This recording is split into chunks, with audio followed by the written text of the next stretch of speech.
Wow. Well, good morning, good people. Mark Holmes here, and as always, I appreciate each and every one of you guys.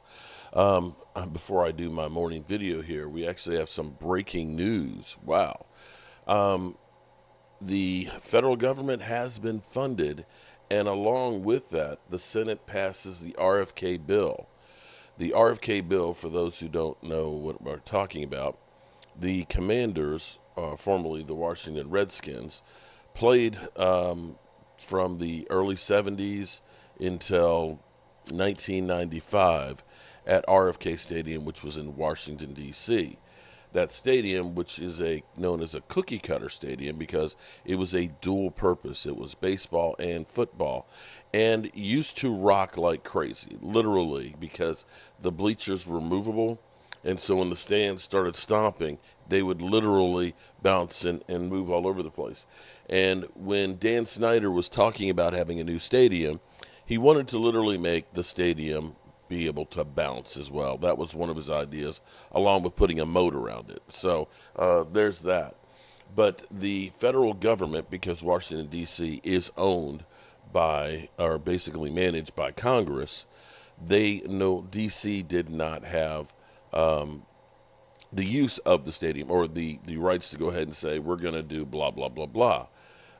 It would have to go with Congress basically turning it over to the District of Columbia. Um, Congress and basically everybody hated Dan Snyder, so they weren't going to turn it over to Dan Snyder. But now, with new ownership and the fact that they're winning, the RFK site has now been turned over to DC, making that potentially the site for the Commanders to return to Washington. In Washington, D.C., which is now has a population of crossing 700,000. D.C. has been growing like crazy. And if you know anything about Nats Park, that area used to be where all the strip clubs and things used to be, and a blight to the city has now developed and become, huge, really expensive real estate.